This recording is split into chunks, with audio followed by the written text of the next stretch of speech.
Hi there, it's Rachel Evans here from the Workshop Whisperer, where we help you achieve auto repair shop success. Now, today we are here to talk about all things to do with firing someone. Now, that can be a really touchy subject, and it's not something that anyone really enjoys doing, but we're here to help you understand if there's a right time to do it and how you might do it. So if you've ever struggled with firing someone or understanding the structure of how that can be done so that you guys can part ways shaking hands, well, you're in the right place. So if you missed out on your copy of our free A-grade team resource, then make sure you stick around until the end of this video so that you can get yourself a free copy. Make sure you also give me a thumbs up in the comments section so that I know that you found this useful. It really helps us when we're putting together the content for you that is most valuable. So the problem that you may have found is that you've got a position that you now need to make redundant, or you can't afford to pay for anymore, or you may have a toxic team member that you want to move on, or you know somebody needs to be moved on, but you're feeling really uncomfortable about doing it. So your opportunity here is potentially to remove someone who's disrupting your culture or someone who is not performing and it's costing the business money. Okay, so we've got a framework here that we need to use, and it's essentially the hire slow, fire fast. So if you've been following along for a while, hopefully you've been using our resources to help you set up a great recruitment process to make sure that you're hiring correctly. So you're getting the right people out to the workshop floor or the right people to the service desk. But when it comes to removing someone that you know needs to go, you've actually got to do that as quickly as possible so that there is as little harm done to the business as possible. So with the hire slow, fire fast, what we look at doing is making sure that we're hiring for the correct values that you have for your business, the desired behaviors and qualities that you want your new team members to have so they fit into your culture.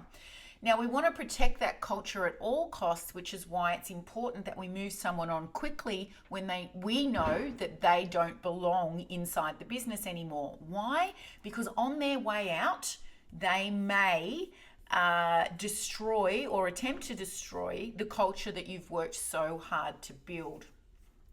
So our first actions here, when we know we've got to move someone on, is to first educate yourself with the employment law in your state or country. So the employment law is a little bit different in Australia than it is to New Zealand. So make sure you understand by calling Fair Work Australia or the Department of Employment in New Zealand. So we have to make sure that we're taking lawful steps to dismiss an employee. Otherwise, we can end up in a situation where we're at a tribunal, and by the time it gets to tribunal, often the result is that the employer or former employer is the one paying out the money. So our other thing that we need to do is to structure performance management. So if we've got a performance issue where someone is repeatedly not performing at the level that we expect, then we need to put some steps in place to ensure that they know what the expectations are, that we give them a fair opportunity to achieve those expectations, that they know what the consequences of not achieving those expectations are, and that your final performance management meeting is actually their dismissal, and that's all done lawfully. So we do need to give people the opportunity to be trained and to be managed properly. And it's only once you've satisfied those criteria that you should feel comfortable moving someone on. And this, of course, doesn't include where someone's being dismissed for gross misconduct, okay? That's where it's an instant dismissal situation. Once again, you need to understand the employment law in your country to know when that comes into play.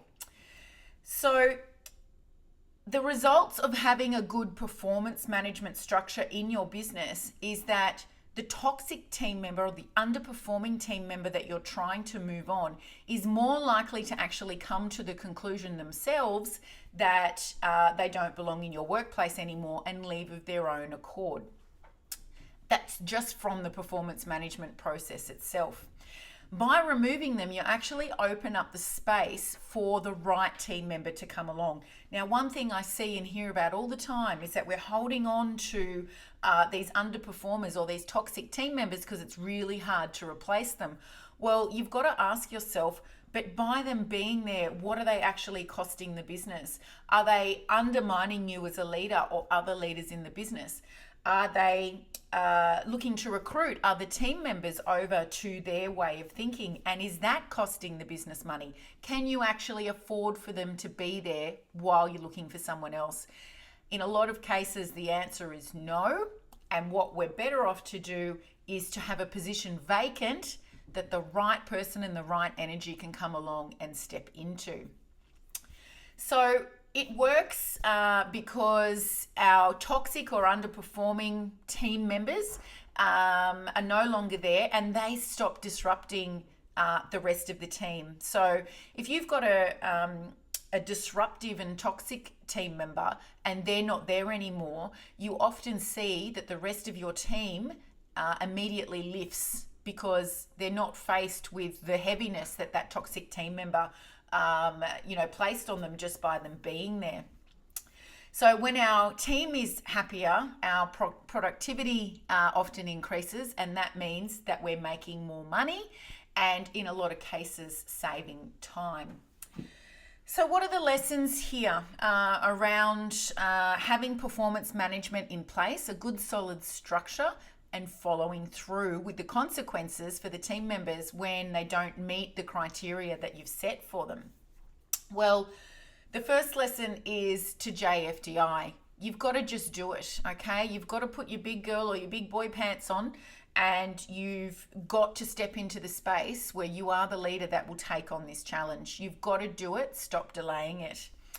You've got to remember that your team is watching what you tolerate rather than actually listening to what you preach. So if they see you continually putting up with this underperformance or toxic behavior, they are going to start eroding their respect for you as the leader. And they'll start to think, well, if that guy can get away with doing what he's doing, why am I even bothering to try? Why am I working my butt off and carrying the load for that person? It's just not fair. And if you continue to let that happen, you'll find that you actually lose good people because they'll become so disillusioned that they will go and find somewhere else to work. And you certainly can't afford that when we've got the skills shortage in the industry that we have. So earlier in the video, I mentioned that we have a free resource for you, the A grade team, where we're talking through all about the hiring and the firing and how to do that in a really effective manner so that you end up with the right people who are going to get on board with your vision inside your team. So if you want to comment the word team in the comments below, we'll make sure we get a copy of the A grade team straight to you. So it will help you reflect on what kind of team member you want in your team when you're undergoing the recruitment process so that you actually reduce the risk of ending up in a situation where you've got to performance manage in the first place. All right, ladies and gents, I trust you found that useful. Don't forget to give me a thumbs up in the comments section if you found value there so that we know to make more videos like this one for you. All right, enjoy your week and make sure you keep those repair orders nice and high.